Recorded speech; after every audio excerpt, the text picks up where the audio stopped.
How's it going, guys? Poison RC coming at you another video. On this is kind of halfway through the process. Should have started in the beginning, but pretty much what I did is I drained my shock fluid. It was brand new. I messed up. I realized I had the MIP titanium coated shock shafts to install, and I put fluid in there with the stock shock shafts.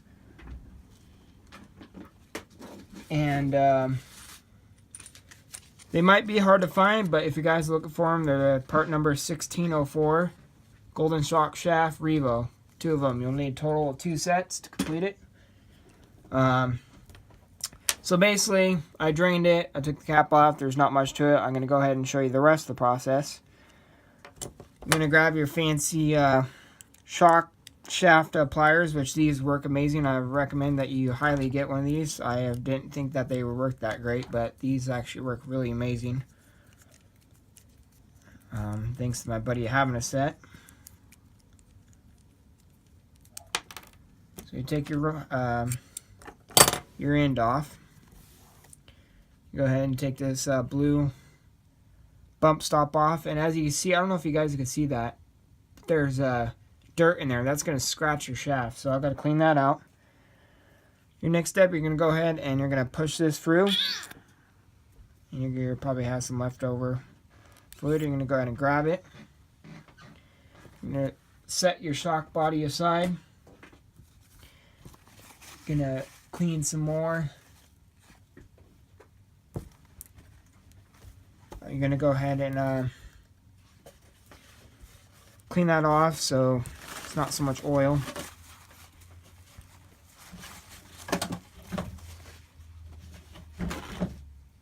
And so what you're going to do is you're going to grab your little T-tool that Traxxas provides you. And you're going to stick one in on that, and you're going to grab your shock pliers. And if you don't have it, you could use regular pliers, but it does scratch the shaft, so unless you're careful. So you're going to go ahead and use your T-tool, take this little nut off. I think that's like a 4mm. I'm not sure, it might be a 3, but I think it's a 4. You can go ahead and take that little nut off, set that aside. Take this off. Now there's a little washer, don't lose that. Go ahead and clean this off. So you got all of those. Now that you got that all done, I wanted to show you, if you guys could see, as you see right here, this is where the bump stopped.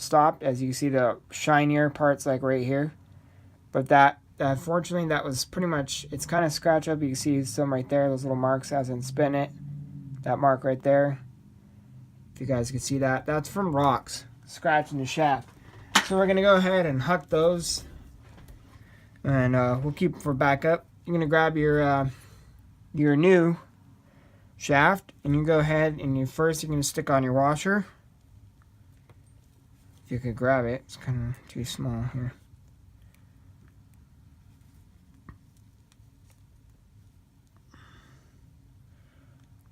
Put it on straight, it'll go on, but I have shock oil on my hands, so it's really slippery. There we go. Grab your piston.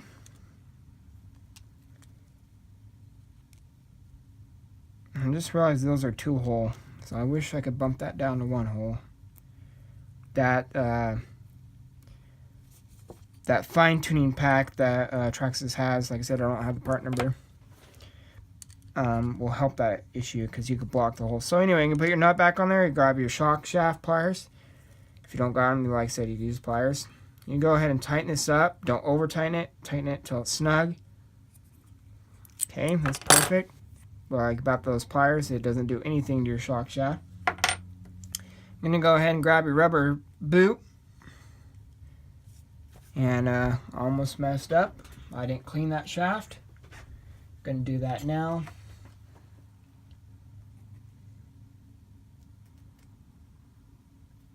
Yeah, there's a lot of dirt in there. They could have at least made it a little tighter to the shaft, especially for a part that's not going to move. But anyway, have this cone shape pointing upwards. So you don't want to point it down. You want it pointing up towards the piston.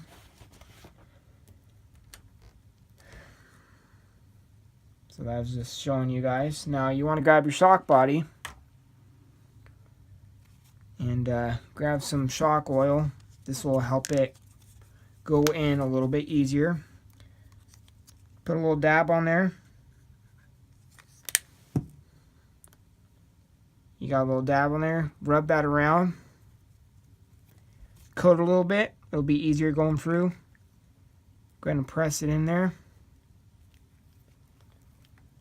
Now I had a problem with my other shafts. See how it doesn't really want to go in there? So what I did, took the bottom cap off.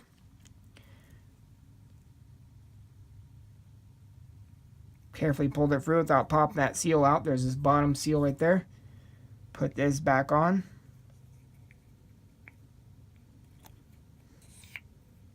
It's going to be tight. Grab your tool that came with your Traxxas instructions in your manual. Tighten it up a little bit. Go ahead and put your bump stop back on the shaft. And you're going to go ahead and put your rod end back on. Grab your shock pliers or your regular pliers. Tighten it till you don't see any more threads. Don't over tighten it. Okay, it'll stop, it'll get tight. Tighten up's good. Kind of clean up your stuff here. Some simple green or some kind of detergent will help this, because right now there's oil in there, so it's going to collect everything it can. Okay, and you're going to go ahead and put your choice of oil in it. In this case, I'm using 45 for the 2.0 for right now, because I'm running the stiff 6.4 springs in it.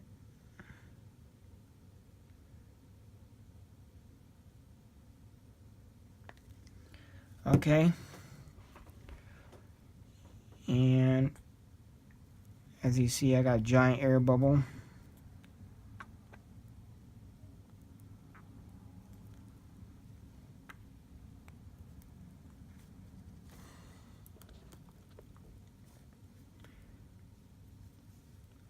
Now these might be a little tough at the beginning because they are brand new shafts, so they gotta kind of break in a little bit. See, now it's getting easier, now that everything's breaking in. But you're going to move these shafts up and down several times. Sometimes people do it 20 times, sometimes people do it 30 times. But your goal, as when you're doing this, is you want to make sure that the reason why you're doing this is you make sure that there's no air bubbles in the shock body. You don't want those when you're installing it.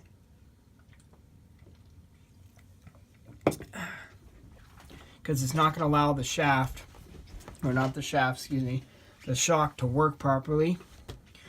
In this case, you'll know if you did it improperly because you'll hear some squishy. So we're going to set that aside. We're going to grab our other one that I already did because I didn't feel like I needed to make a video too long for two shocks. I could just go ahead and show you how to do one because the same process works the same for the other shock. So pretty much I've had this one sitting a little while, and we're looking actually really good for no air bubbles, so that works great.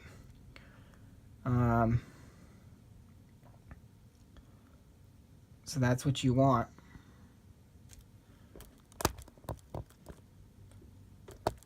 Just to get you just a little bit here. But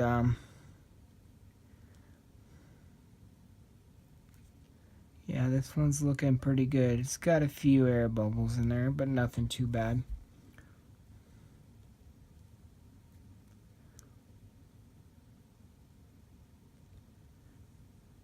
So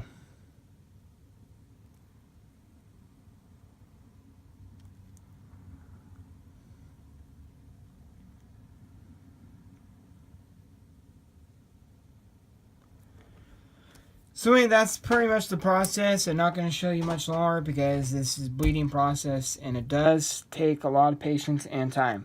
So anyway, you guys saw how I did that, and pretty much after that is, I'll hold this aside. You just put your spring on. After your spring, you would put this on. Your little tool. That's after you put the cap on. But like I said, I'm still bleeding these. So until then, guys, I'm going to go ahead and wrap up this video right where it sits. And I'll tell you my afterthoughts of what the 6.4 rate springs do with the 45 shock oil. So anyway, I'll talk to you guys later.